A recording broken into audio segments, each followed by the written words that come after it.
Olá, turma! Vamos falar hoje sobre o acidente vascular encefálico. O que é isso? Na realidade, antigamente ela era tido como acidente vascular cerebral, mas após alguns estudos foi analisado que esse evento ele pode ocorrer em uma área específica do cérebro, que é o encéfalo. Então hoje as literaturas novas já traz aí não como AVC, mas como AVE, acidente vascular encefálico. E o que é isso, né? A gente vai falar hoje sobre a definição, a epidemiologia, né? É importante a gente falar isso, a classificação, né? Nós vamos falar sobre o ataque isquêmico transitório, o AVE isquêmico e o hemorrágico, né? E a gente vai focar mais aí na importância da radiologia neste momento para detectar se o evento ocorreu por conta de uma isquemia ou por conta de um sangramento. Mas o que é esse AVE que nós falamos aí, né?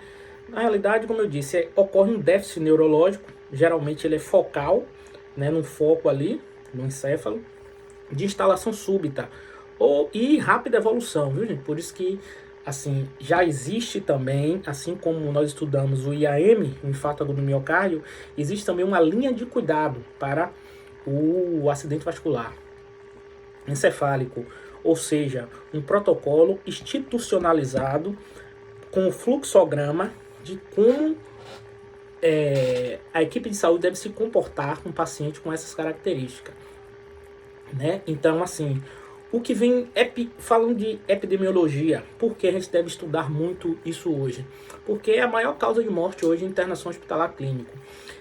Como estudamos hipertensão arterial, né? Falamos do IAM, o acidente vascular encefálico, ele também pode ser proveniente de... A literatura traz que 80% dos eventos está ligado aí à crise hipertensiva não controlada, né? Então, uma hipertensão arterial muito alta, em que acaba ocorrendo um deslocamento de um trombo para vasos menores do cérebro, que ocorre ali a isquemia, né, a obstrução, assim também como a gente falou no infarto, né, agudo do miocárdio, ali aquele processo de falta de suprimento de oxigênio, que vai gerar uma hipoperfusão, né? O órgão está sem oxigenação, então ele acaba ocorrendo a lesão, né, por conta, e depois da lesão por conta da falta de oxigênio ocorre a necrose. A maior causa de morbidade, ou seja, os pacientes eles têm um evento, né, e ficam com sequelas. Então, assim, muitas das vezes o paciente fica com sequela na fala, fica com sequela motora. Então, é importante a ação rápida. E aí a gente vai ver que a radiologia é super importante para o diagnóstico, para fechar o diagnóstico desse cara. Como eu disse, existe o ataque isquêmico transitório. O que é isso? Ocorre essa obstrução, mas essa obstrução ela é momentânea, como o próprio nome diz, é transitória, não dura mais que 24 horas. Então o paciente às vezes apresenta esse déficit motor, apresenta algumas características aí, a parestesia, né, a perda da força e por algum tempo aí uma ataxia, a fala fica empastada, né, e que logo após, em menos de 24 horas, o paciente já está de forma normal. Aí, o que é que a literatura traz? Que esse evento foi um ataque isquêmico transitório. A isquemia foi transitória, não chegou a bloquear ali o vaso de forma totalitária. Então, houve uma isquemia transitória. Mas a conduta, nós vamos ver que um paciente que ele apresenta esse quadro, ou seja, na escala que a gente vai atuar tanto no pré-hospitalar, sobretudo, que é a escala de Cincinnati, que a gente vai falar daqui a pouco, é super importante para a gente detectar logo na classificação de risco ali detectar esse evento, porque é um paciente que é classificado como vermelho, porque é uma emergência clínica que precisa ter uma linha de cuidado de forma muito eficaz para esse paciente não ter sequelas. E se for um evento hemorrágico, a drenagem desse hematoma tem que ser de forma muito assertiva e rápida para diminuir aí os efeitos colaterais, o prognóstico ser mais positivo nesse paciente. Esse evento isquêmico, a gente pode analisar que é 85% dos casos. E o hemorrágico está aí entre 15% a 20%, né, dessa hemorragia, que ela pode ser intrapariquematosa, ali dentro do parênquima, e subaracnoide, né? Ali como a gente estudou, né? Duramata, epiamata e aracnoide, ali que são as camadas ali cerebrais. Então, a maior parte desses AIT, acidente isquêmico transitório, ele dura menos de 1 hora, né? Então, é importante a detecção rápida do profissional de APH do intra-hospitalar para prover, assim, um atendimento rápido a esse paciente. E o que é que acontece aí? A fisiopatologia desse evento, né? Ocorre uma trombose de grandes vasos aí por conta de uma hipertensão arterial, olha aí, fatores de risco, diabetes mellitus, dislipidemia, né? Caracterizado por aumento do colesterol, né? Do LDL e do HDL, tabagismo e etilismo. Alguns pacientes que tenham aí uma cardioembolia, né? Um evento embólico, um êmbolo que se deslocou ali e acaba também ocasionando isso. Miocardiopatia, que é o que? Patologia do miocárdio, né? E algumas arritmias também acabam levando isso. Esse atendimento inicial desse paciente deve ser feito de forma muito criteriosa. Assim como o IAM é um paciente vermelho, ou seja, uma emergência clínica, que dentro da linha do cuidado ali, a equipe deve seguir o fluxograma para que esse paciente esteja com a tomografia, que nós vamos falar daqui a pouco, que é um exame super importante. Quanto antes, para 40 minutos da entrada no PA ou do atendimento pré-hospitalar, esse paciente já está com o diagnóstico fechado, sendo hemorrágico na sala de cirurgia para a drenagem. Sendo isquêmico, a gente vai utilizar o trombolítico. Lembra do trombolítico do IAM? Pois é, aqui também nós vamos fazer, mas não a streptokinase, a RTPase. Streptokinase nesse caso aqui, nunca, viu gente? Não é recomendado, justamente por conta do risco enorme de sangramento e os efeitos colaterais que são enormes, né? Então, um protocolo de atendimento deste acidente vascular encefálico tem um objetivo de completar essa investigação até 60 minutos desse paciente. Em 1 hora a gente tem que estar ali com esse diagnóstico fechado. E qual é o atendimento inicial? Fazer aquele MOV, né, que a gente estudou, monitorização O2 veia e exames, obviamente. O paciente comoveu, todo paciente comove, merece MOV. Então a gente vai escolher essa história clínica desse paciente e encaminhar aí para a sala vermelha, né? O uso de oximetria. É super importante aí a gente fazer o ABCDE, né, do atendimento, que nós vamos estudar lá na frente. E o cérebro, gente, ele é composto, ele sobrevive, né, irrigado tanto por oxigênio como glicose. Então nós vamos ver que é super importante a gente manter a oxigenação desse paciente através da terapia da oxigenoterapia, e se a glicose desse paciente estiver baixa, a gente também controlar para estar nos valores normais. Como é que é feito isso no pré-hospitalar? Existe uma escala, que é a escala de Cincinnati. Anotem, escala de Cincinnati. Essa escala é super importante para a gente detectar que eu estou diante de um evento, de um acidente vascular encefálico. Primeira coisa, a gente vai fazer, são 3 parâmetros que são analisados, 3 parâmetros, esses 3 parâmetros, sendo que der positivo, a gente já tem aí a certeza de que está acontecendo um evento vascular encefálico. Primeiro a gente vai pedir para analisar a simetria labial, né, facial, perdão, simetria facial. A gente vai ver se o paciente está com simetria facial, vai ver a debilidade dos braços, né? A gente vai pedir para o paciente ficar com os braços estendidos. Se houver queda de um dos lados ou não conseguir levantar, a gente, na escala, a gente fala de Cincinnati positivo. E a fala anormal ou empastada, a gente vai pedir para o paciente falar uma frase: o rato roeu a roupa do rei de Roma. Se o paciente não consegue ali usa palavras incorretas, né? Ou inconclusivas, ou apresenta um estado ineficaz de fala, esse também é um evento que é Cincinnati positivo também. Então a gente precisa ver. Na face, o que é que a gente vai observar então? A simetria. Se o paciente está com um dos lados aí, como a gente diz, assimétrico, tá? Um lado acima, outro abaixo. Então um lado das faces não se move, né? Então assim, se a gente pede para sorrir, o paciente não faz isso, não sorri de forma normal, então esse Cincinnati está positivo. Obviamente a gente vai encaminhar esse paciente para a sala vermelha e fazer a terapêutica o mais rápido possível para atingir a nossa eficácia plena no tratamento. Então, escala de Cincinnati, a gente vai ver a simetria facial, vai analisar a parte motora, né? Pedir para o paciente ficar com os braços. Levante o braço, dona Maria. Se não consegue levantar, Cincinnati positivo. Perda de força motora, isso, gente. Se ela levanta os dois braços e ali por um determinado tempo ela cai os braços, arreia, Cincinnati positivo.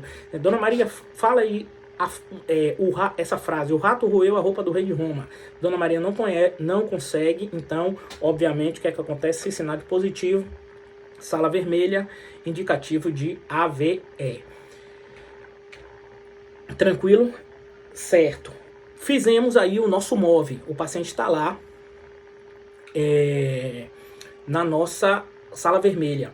E aí foi detectado, já pegamos acesso. A gente precisa agora, antes de qualquer terapêutica, uma tomografia computadorizada. O que é isso?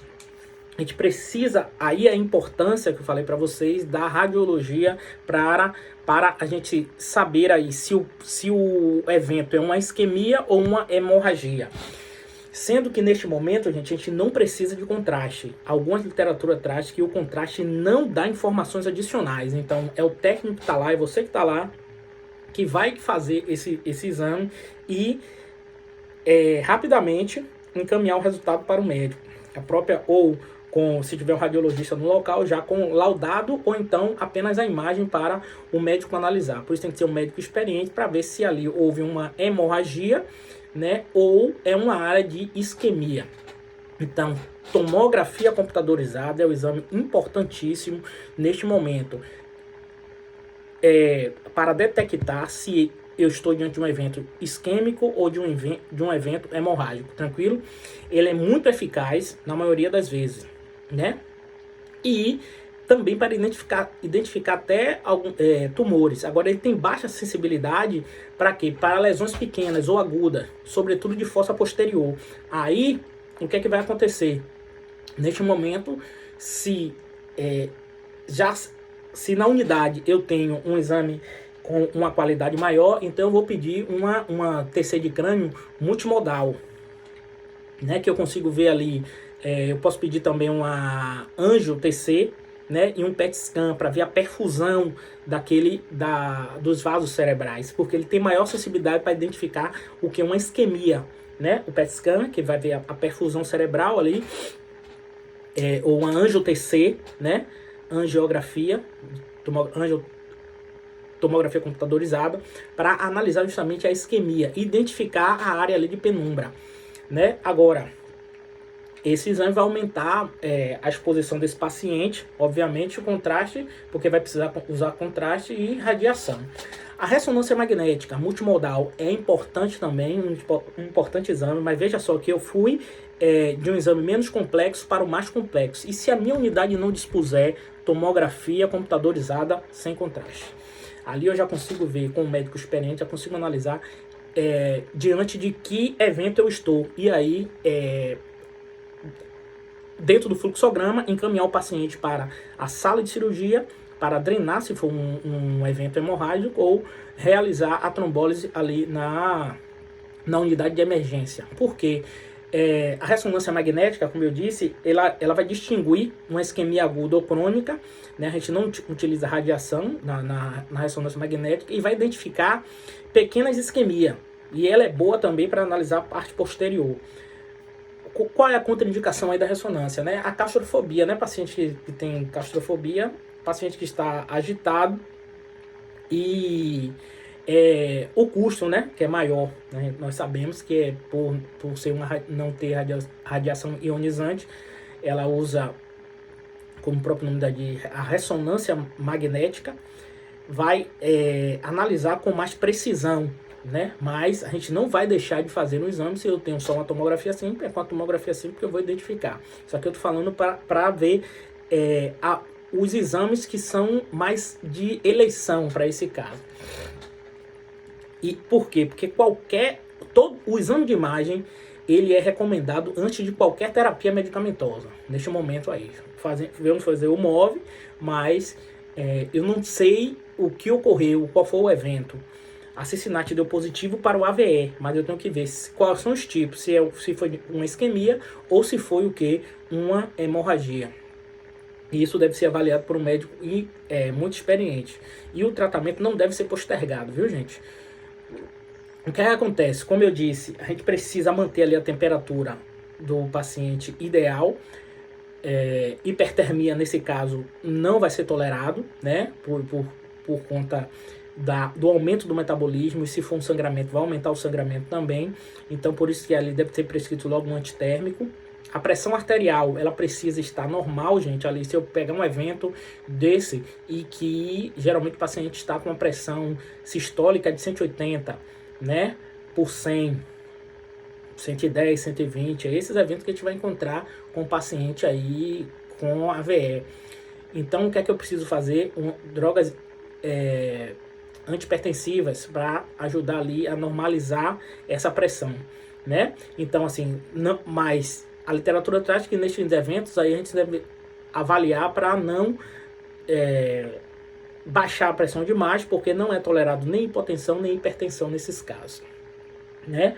O que é importante também analisar a glicemia. Hipoglicemia também não é tolerado nesses casos, porque eu disse a vocês, o cérebro ele é composto por glicose e oxigênio. Então, se eu tiver uma hipoperfusão por conta da deficiência de O2, o paciente vai ter complicações. Se eu tiver também uma hipoglicemia, o paciente vai ter complicações também neurológicas. Então, eu preciso corrigir essa hipoglicemia de forma imediata.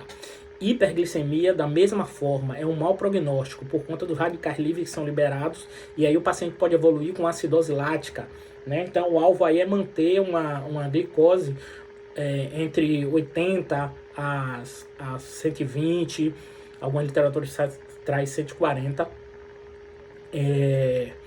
milímetros de Hg. O que acontece?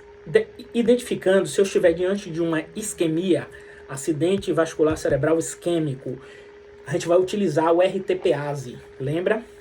A gente falou dele quando a gente falou de infarto agudo do miocárdio. O que é o trombolítico? Para dissolver o trombo que ali ficou obstruindo essa artéria cerebral, né? Então, ele tem bons resultados se eu faço antes das 3 primeiras horas do evento, né? Agora, o que é o protocolo diz assim, até 180 minutos, mas ele tolera até 4 horas e meia, né? Mas um tempo maior do que isso é contraindicado. Por isso que é importante a gente ter uma linha do cuidado, ter um fluxograma para os eventos também neurológico, nesse caso, o acidente vascular encefálico. O que é que acontece? O risco de sangramento pelo RT-pease, a gente viu que a literatura traz de 6% nesse evento. E a gente tem que ter uma seleção cuidadosa, né? E cuidados intensivos a esse paciente, porque pode existir ali também um outro evento após a realização do trombolítico. Como no IAM existe o critério de inclusão e o de exclusão, aqui também vai ter. Então, o que é que acontece? O paciente, os critérios de inclusão para ser feito, como eu disse, os critérios que são absolutos, nunca vai realizar. Né? Os que são relativos vai depender o quê? Do fato concreto, da experiência do médico, para ver se a gente vai fazer ou não. Então, quais são esses critérios de inclusão? Idade maior de 18 anos, né? O diagnóstico de AVE isquêmico, né? Havendo ali um déficit neurológico, um tempo menor do que 180 minutos e a TC, realizada a tomografia computadorizada, não tem um evento de sangramento. Evidencia ali uma isquemia. Lembre, trombólise é para o evento isquêmico. Trombólise, lise, para destruir o trombo. Tranquilo? Então, são vários os critérios de exclusão, né? A gente falou de alguns aqui. Então, um paciente que teve um AVC ou um trauma crânioencefálico aí há 3 meses, né? Não pode. Antecedente de sangramento, importante também. O paciente já está sangrando, como é que eu vou fazer a trombólise? Não posso. Cirurgia de grande porte, 14 dias. Um infarto agudo do miocárdio, menos de 3 meses, né? Então, tudo isso o médico vai analisar para ver se eu tenho indicação de fazer ou não, né? Como eu disse, as contraindicações absolutas nunca vai ser feito. Quais são essas contraindicações? Toda vez que houver um evento que haja risco de sangramento ou que o paciente já teve, por exemplo, uma tomografia com sinais de hemorragia, não posso fazer. Aí é centro cirúrgico para drenar esse sangramento aí, né? Isso que é importante. Quais são os cuidados aí que eu vou ter ao realizar a trombólise? O exame neurológico de 15 em 15 minutos, né? Ver ali como é que tá, sobretudo a escala de Coleman Glasgow, nós vamos estudar. Aferir a PA de 15 em 15 minutos para ver se eu teve melhora e reduziu. E uma nova TC, por isso que é importante, eu disse a vocês, a radiologia neste momento, uma nova TC em 24 horas, após o evento trombólico e após realizar o RT-Pase. Tranquilo? E o que é que a gente vai fazer num evento hemorrágico? Evento hemorrágico, gente, vamos fazer o mesmo tratamento geral, MOVE, só que esse paciente, ele não vai realizar trombólise, ele vai direto entrar em contato com o cirurgião e centro cirúrgico para a drenagem desse hematoma. Se for subaracnoide, né, que é o mais grave, se for uma hemorragia intrapariquematosa, também, esse evento também o paciente vai estar com déficit focal, vai estar náuseas, vômito, alteração cognitiva. E aí eu preciso dessa tomografia de crânio para ver esse sangramento e levar o paciente para o centro cirúrgico. Tranquilo? Isso aí. Lá no centro cirúrgico vai realizar a drenagem, vai colocar uma DVE, drenagem ventricular externa, né? Nesses casos aí, muitas das vezes é utilizado o manitol, né? Vamos utilizar aí sim o manitol, que é super importante aí. E hiperventilar esse paciente, porque é importante também esse suporte clínico, né? Fechamos por aqui. Espero ter deixado aí claro este evento, que é super importante, e aguardo vocês no nosso próximo encontro. Estuda que a vida muda.